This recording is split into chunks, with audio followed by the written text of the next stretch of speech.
And we see the king had a pretty clear view on his brother, in that the king had put him at some distance from royal life and excluded all titles and his appointment.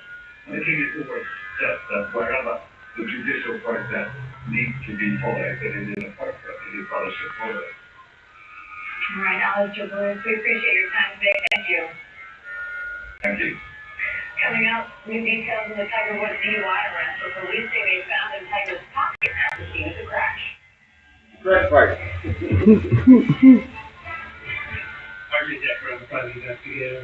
I don't understand. Y'all got so much fucking money. And y'all want to still drive them. Get a truck inside. That's why. Because it makes them feel free and normal. Being able to drive themselves. Doing the regular drunk stuff we get to do. That's true. That's true though. That's true though. I definitely would tear that whole yard up. Definitely would tear that whole yard up. Definitely get my own stuff a D. That is true though. Definitely get right on that 4-wheeler and get to flipping some shit. The fear of tears drop. He hitting my face and my head.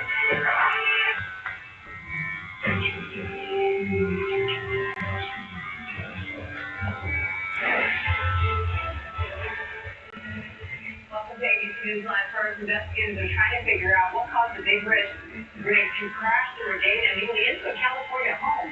Officials say the truck somehow lost control and hit fire hydrants and hit 2 cars, ran through a fence, and finally came to a stop dangling over a carrot. Police say it was carrying food. Thankfully, no one was injured. Not clear yet what caused the crash.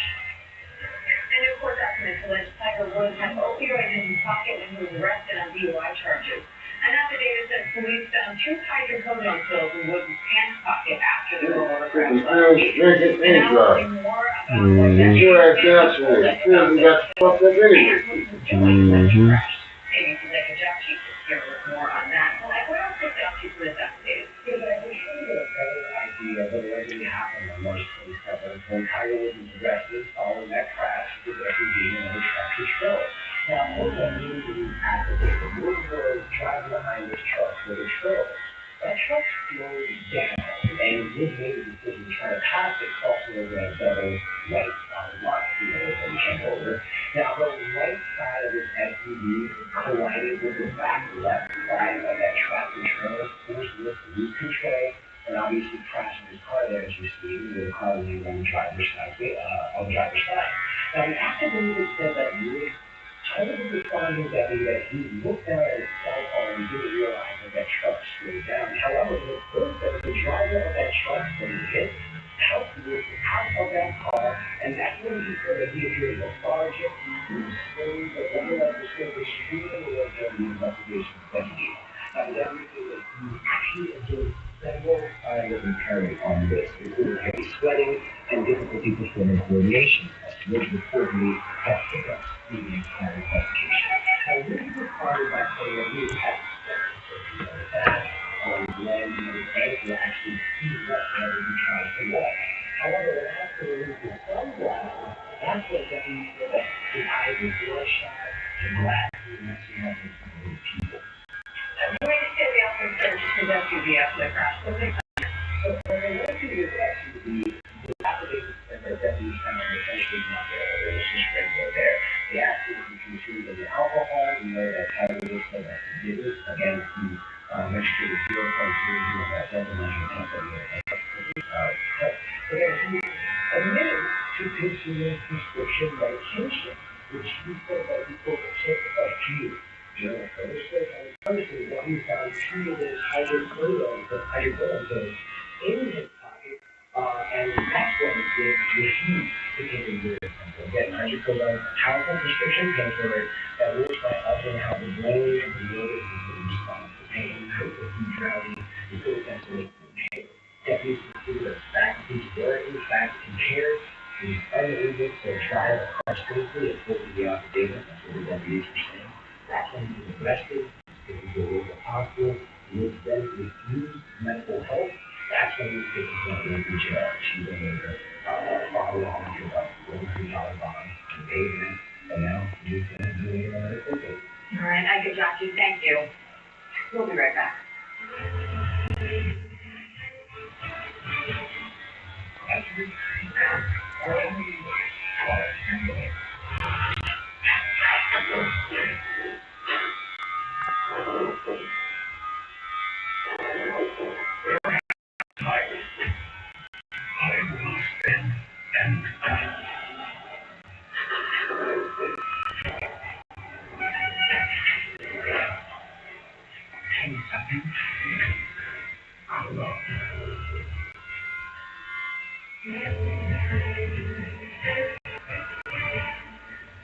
Welcome back to ABC News Live. First, fans of the Avatar franchise can now experience the world of Pandora from the comfort of their own home.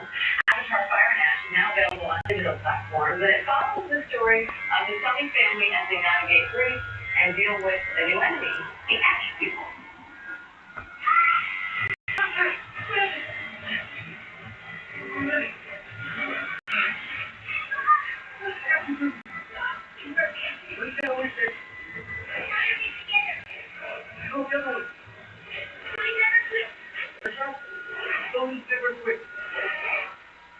Sully's never quit. That is just one of the many themes where Troop, the youngest child of the Sully family, tries to keep the family together despite all the challenges getting in the way. And Trinity Jolie Bliss was placed to get here to tell us all about it. Trinity, thanks so much for coming on. Thank you. I'm so glad to be here. So, you were only 7 years old when you auditioned for this movie. What's it been like to basically grow up side by side with this character? Yes, I mean, I've grown up with her, and we've been growing up together, and she's been a part of me for so long that it makes me feel like she'll be a part of me forever. Well, I know for sure she will be a part of me forever. Yeah, it's crazy just to think about this time. It's like March 2026, and just to look back on things, like 9 years ago that I was doing my first audition for her, and she's just been there with me through all of it. Like you, Tip was just a little kid in the last movie. Now she's figuring out how to process grief. She's trying to keep the family together. What's it been like to show this deeper side of her? And what do you hope audiences take away from that? Yeah, I mean, in Avatar Fire and Ash, unfortunately, Truth is a child in war. And what she is going through, what her family is going through, is stuff that people should not have to go through, especially, I mean, her being a child and everything. And I think portraying that grief is an interesting thing because she doesn't get the chance to process it. Things get so complicated, and ultimately there's so much passion in this movie, which is so much fun. It's an immersive experience, but the way that these characters hold their grief and the way they don't know how to process it, the way that she has this light personality that is also, experiencing this darkness. It's an interesting thing, and it's interesting things in it as an actor, but I also just really feel for these characters, and it's been really cool to see the way that the fans have responded, because they just give us so much love for these characters in this world, and just to see how impacted them and the way it makes them feel something, and makes them feel soothing and happy, it really means the world.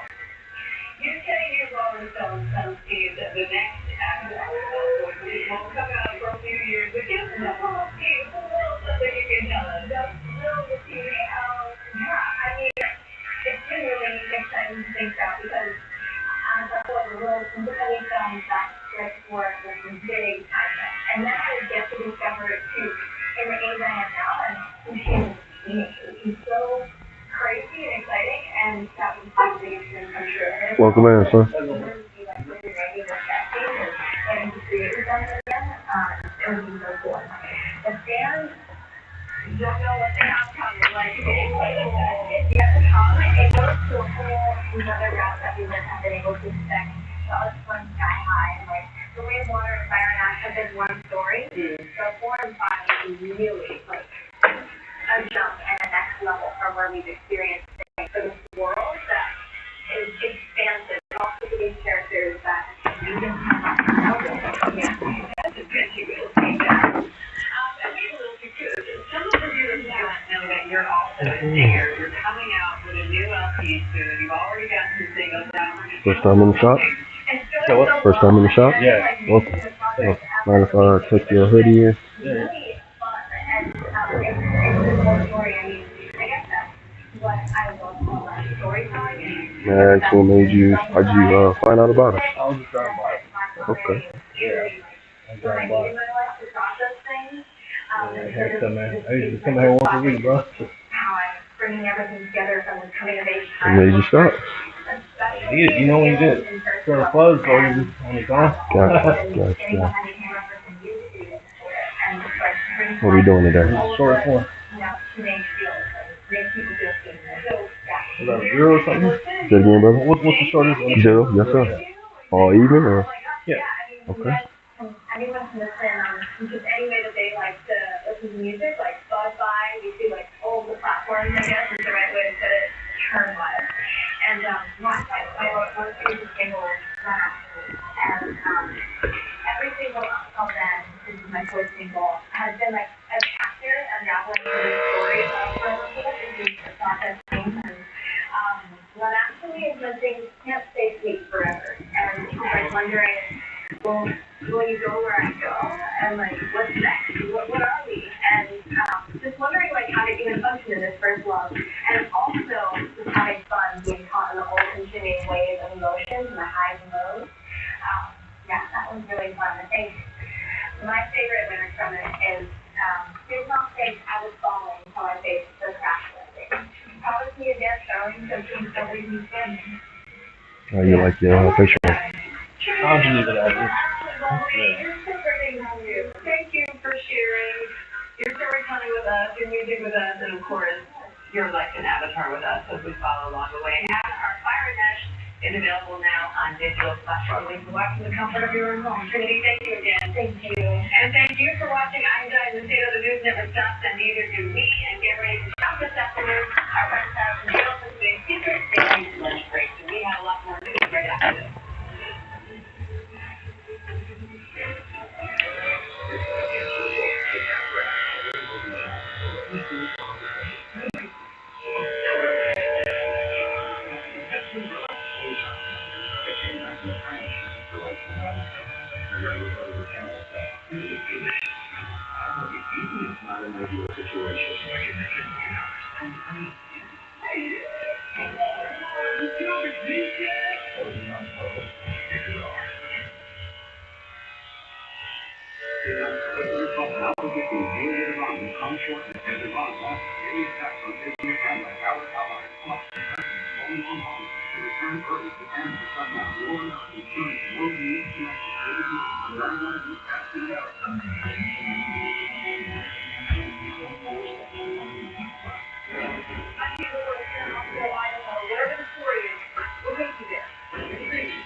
Did he just steal some gas and go to Right? Did he just take some gas? He did. He did.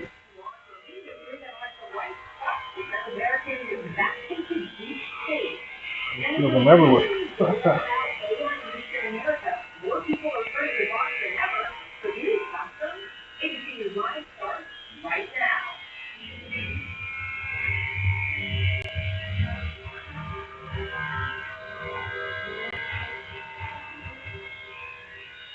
We begin with the war in Iran. Now we expect to lead to the growing economic impact of oxygen in the world. According to gas study, the average price of a regular gallon of gas is now over $4 for the first time in 3 years. That's about $1.07 since the start of the war. That was like $2 right like a month ago? Just like a month ago. Not even a month ago. Yeah, not even, bro.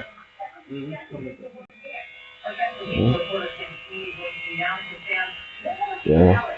I can feel my cigarette go down one line and fill it up. It's like 16 hours. Now it's 37 hours.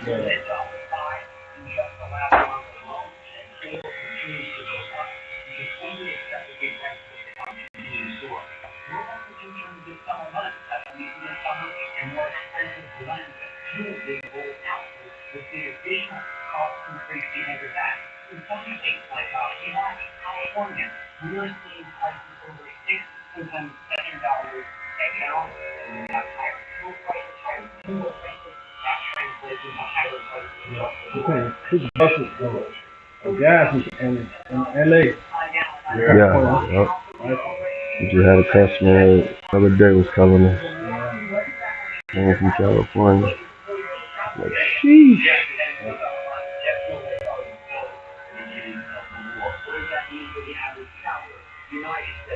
It's only the high too. Mm-hmm.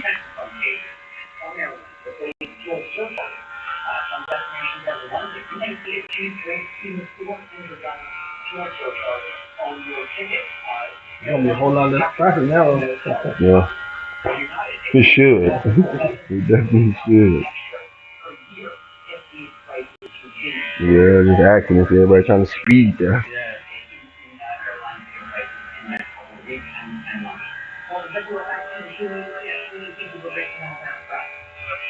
And he had the survey person said, you're just carrying a heavy volume of Omaha.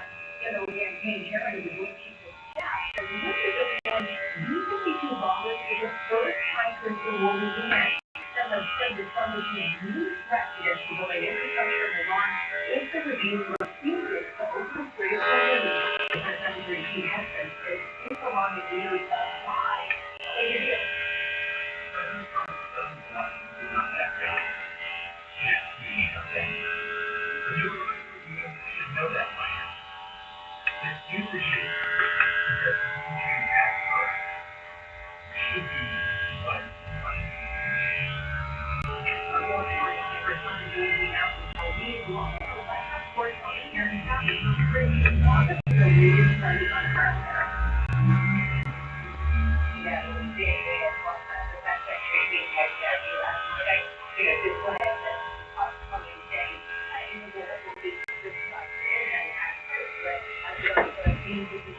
We doing all zero, right?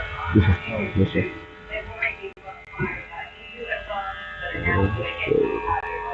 Working my way slowly around, making sure I eat and yeah.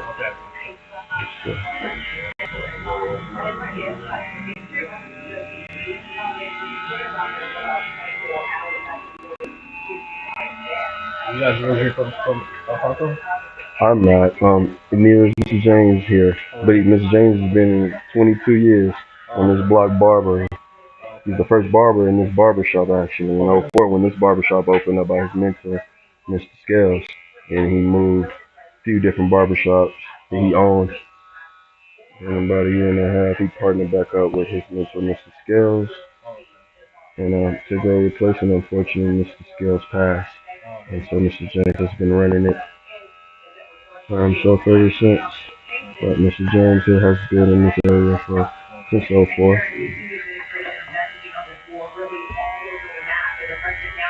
Myself, I've only been here 6 weeks. My wife, the reason I'm here, I met her in Houston.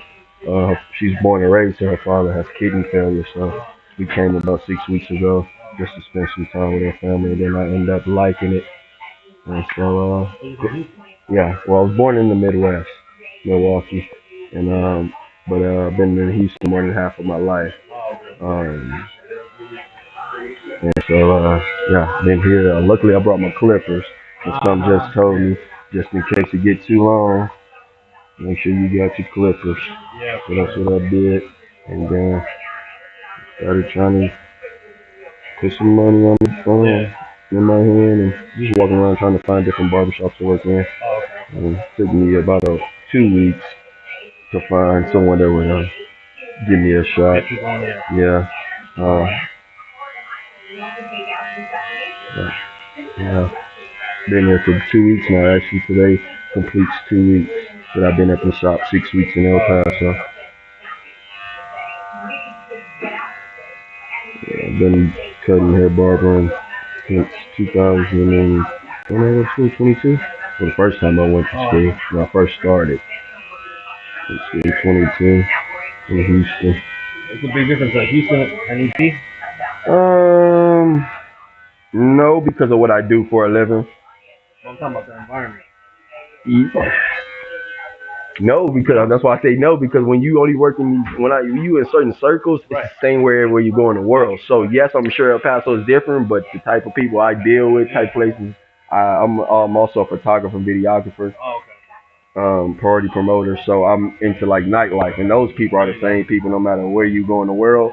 So I haven't really been out of that circle. That's why I'm sure there is, but when you only in your circle of expertise, Yeah. it's like a little bubble no matter where you are. Right. So yeah, it looks different, but I can't really feel the difference because I'm dealing with the same industry, Right. cutting hair and things of that nature. But yes, the city itself um, is different, but not no more sort of people because Houston is very diverse, if Oh, not the most diverse city that we have in America. no way. Yeah, it's I never been here. oh you gotta go there. Yeah, it's Well, that's kind of I'm from LA, so that's kind yeah, of exactly. It's similar to LA, very much so. Okay, so big cities are big cities. It's not really too much different. It's just the geographics and are different. So you're right about that.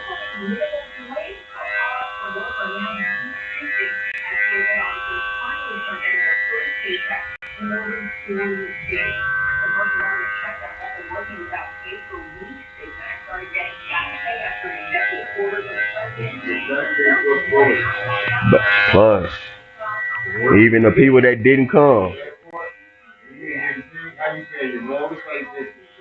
my friend, I got a partner. Had a breakdown. He lost it finally on Facebook. Like I can't do it no more, man. I ain't fed my family in 45 days. I need some help. I got a friend I graduated high school with. Well, you know what though? I think they kind of mess up because if you're in that situation, you just gotta stop going to work so they can act on it immediately. Yeah. You know? Because I think we're going to work. Hopefully, like we won't get paid one day, but you just stop going to work for 3 days. But I think you force them to like make a decision like let's fix this shit already. You know? but let me about to say that. Then They're not paying. or the check when they finally do start back paying, Yeah. you're gonna be like, damn, I only worked them days. They only gonna pay you for them days you worked. You're gonna tax the shit out of you too. It's gonna be one big goddamn check. Yeah. Exempt that shit. Yeah, they should. They definitely should. Definitely should have sent that check. The fact that the politicians is still getting paid and they not, they ain't gonna exempt shit. They not gonna exempt shit. So that's what my friend was saying. He's like, this is a damn shame. And politicians are still getting money. They finding ways. But why are we affected? I'm like, damn, 45. And that's another reason why I became a barber, having a trade. Yeah, Because no matter what, yeah, recession proof. My father was a welder. The reason we moved to Houston in '08 and '09 when GM, Ford, and Chrysler all closed, we were going to be homeless. That shit really killed the whole Midwest. We were really going to be homeless. From Milwaukee. Yeah, but I was in Michigan at that point. I was born in Milwaukee, grew up in Michigan. What is it? But 2 hours away, something like that? yeah, but that whole everything though, no matter where you were in the Midwest, because that's the only thing that controls it, the automobile industry. Yeah. And so when all the factories closed, everybody I knew had to like figure something out. And so we came to Houston. Yeah, I remember I had gone out there in Michigan, I forgot for a few years ago, and the taxi dude was telling me, yeah, man, when shit hit the fan, you would just drive around and you see cars like fucking with all kind of shit on top of it, just driving away. I was one of them families. We packed up. We left so much shit. We just left so many cars. My dad had like a '60s Cadillac. He had to leave a minivan. We had so much shit still in the house. And like we didn't have enough to transport it. We didn't have enough money. That's probably that time. The only thing that runs that city was the actual like the car company. Yeah, that's all it was. Everybody worked at either that or Whirlpool. My mother worked at Whirlpool. Whirlpool, their headquarters are literally in our backyard. The city that I'm from, in Harbor, Michigan, like a little bit from Kalamazoo, Grand Rapids area. Whirlpool headquarters was literally in my city's backyard. So my mother worked for Whirlpool, but everybody else either worked. If you didn't work like for Whirlpool, you definitely worked in the automobile industry. If you were doing legal money. Right. Yeah, I'm like, if 45 minutes from there. Some shit like that.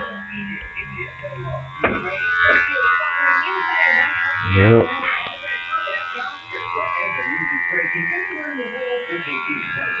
We even get over it one more time.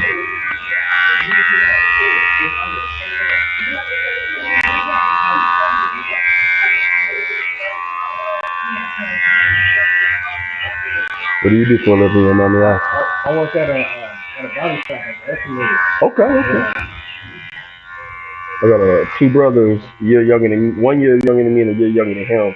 And they went to school for auto mechanics. One went to school for the paint and body side, and the other one for the actual engines and stuff like that. My uncle owns a shop in Houston for over 20 years. That's my first experience. So when we first moved to Houston, we used to stand at outside auto zones and all rally and pass out his business cards before he even had a building.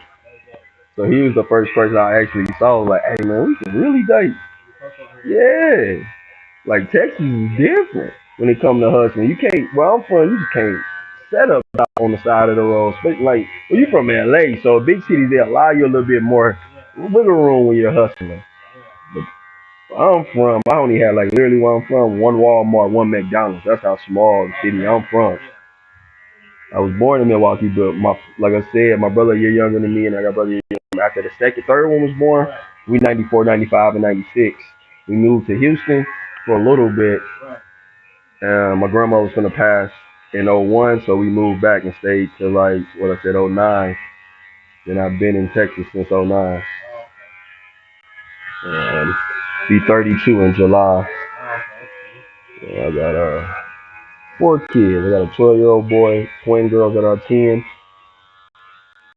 and a 5-year-old girl.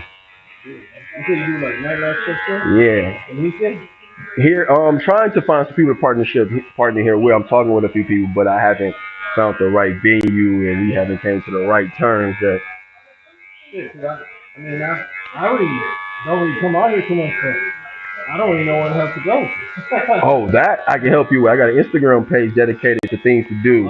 Okay.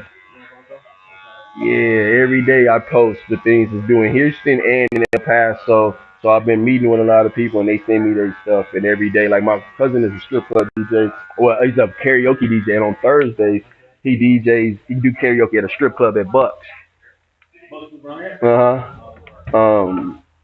What's today? Tuesday's Pablo McIntyre. That's an Irish pub. He does karaoke there. So I'll send you what I'll do is I don't know if you're on Instagram, but I'll send you my Instagram and yeah, and in my story, you'll literally just flip through my story, you'll see all the things that you do to Houston. I mean in El Paso. Okay, simple. It's God level events. Spelled the regular way, God level events. Plan to land humans back on the moon, build a lunar base, and send future explorers to Mars. And it's been many years in the making, following a number of delays from hydrogen fuel leaks to an interruption of helium flow into the rocket. Joining now Yes, sir. people who are about carrying out missions as enough. contributor and astrophysicist Hakeem O'Shea and former Yeah, Jeb, I just wanted to show you how low I got it. That's zero? That's zero? Yep. So what are the astronauts doing right now to prepare for tomorrow's big day? Preparation has really been done. So now they are probably taking a final look at the vehicle on lunch. I usually like shave my head, bro, but I like shaving my own head. I'm just kidding. A little trim. I understand. I would definitely. I'm a barber, and I definitely tell boys if you can do it, save yourself, cause we are expensive. We are, and definitely if you shaving yourself, unless you want just the whole treatment with the hot towel and stuff like that, then yeah, I recommend you might as well, cause we are expensive. Nowadays. I'm a barber. If I pay you more than really $50 is too much, cause haircuts ain't changed. The same haircut since they've been doing since the beginning of time. I could see it if you were trying to tell me you're doing something different. But it's nothing being done different. A fade is always going to be a fade. So why is it $300? Why is it $100? Why? It's a fade is a fade. Now, if you just want them people that want to pay that, I ain't knocking it. If you also want them people that I just like buying expensive stuff, I ain't knocking it. Well, that's not how I like to spend my money. I don't, and I'm a barber, and I would tell you, nope. I ain't doing it. So then my first barber instructor would always say, you gotta think how much these people are making an hour. Then whatever you charge and divide that by how many hours. That's gonna tell you how many hours it's gonna take them to pay for their haircut. Right. So if you charging $100, but your clientele is only making at max 15 an hour, maybe. Most people ain't even making that. Right. How are they gonna afford that $100 haircut? Right. Then it don't let it be multiple little boys that a single mom probably has to take care of. And we really gonna be so. I try to do it based on that because, like I said, I was born, my family, boys back to back to back, and I know now that I'm a barber, ain't nobody trying to walk in and give you $100 for 4 heads plus the husband, plus the husband. Mm-mm. I'm not doing that, but I'm like you said, I'll be right back. I'm gonna go to Walmart, Yeah. Sally's or something. Yeah. I'll be right back. That's what I did, bro. I got a clip in my in my truck. You know. And I'm a barber. And remember, I'm a barber telling you this. I agree with you because at the end of the day, that's not what this was for. This is not the.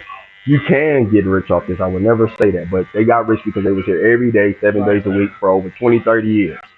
That's how barbers got rich. It wasn't in my era, $50, $100 haircuts. Only do 2 a day and go sit down. Yeah. They didn't do that. I don't care what race you were back in it was just a code. That is how barbers are. But nowadays, just even with mechanics, I work in the mechanic field when I was a kid. Just nowadays, it's the same thing. Mechanics are kind of damn expensive, but I get it. I get it. Most of them don't have their own shops. They're mobile, so you gotta account for that. And then they're trying to do it independently because most people, like unlike yourself, they ain't really learning the full system. Like I got a cousin that's actually his father is the owner of the shop. Like I said, my uncle owned the shop, but he went to work for somebody else so he can learn to be the estimator to bring the information back to his father because his father didn't go to school for this. He just was in the heat every day, saved his money and bought a building. So my cousin was like, well, I'm going to take up the business one day. I want to make sure that it's really a legal business. Not that it ain't, but more on the corporate Fortune 500 side. Like he want to see if he can make it one of those big businesses. Yeah. Like a franchise if you can. I said, okay, I got it. So that's why he decided, he was like, well, I'm going to go, he works for Caliber Collision in Houston. Oh, okay, yeah. I know people that work at Caliber. So his goal is work his way up to manager and then bring that information and all the stuff they teaching him over there back to his father. And take over his father business. I was like, that's not a bad plan. You stay focused. That is a corporate business. They're going to teach you how to do it.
Yeah, man, I got to the point where I can only go zero, man. I can't do no fade no more. I got no hair for that. It happens, alright. It happens.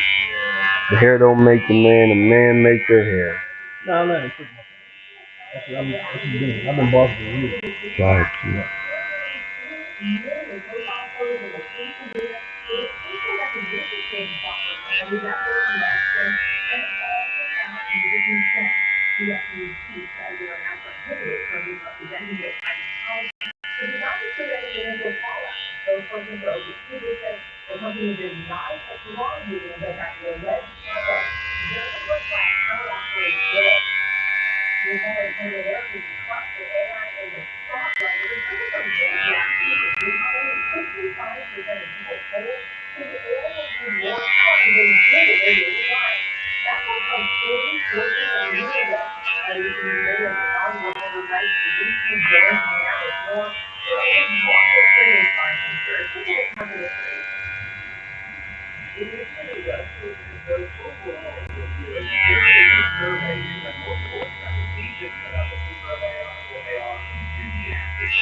Let's see.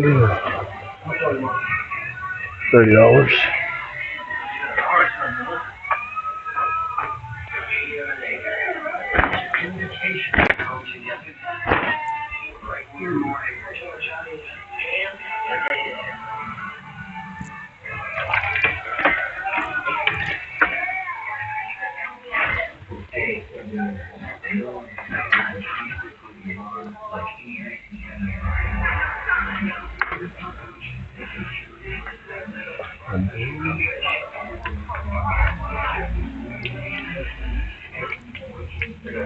Appreciate you, brother. It's a pleasure and honor to serve you.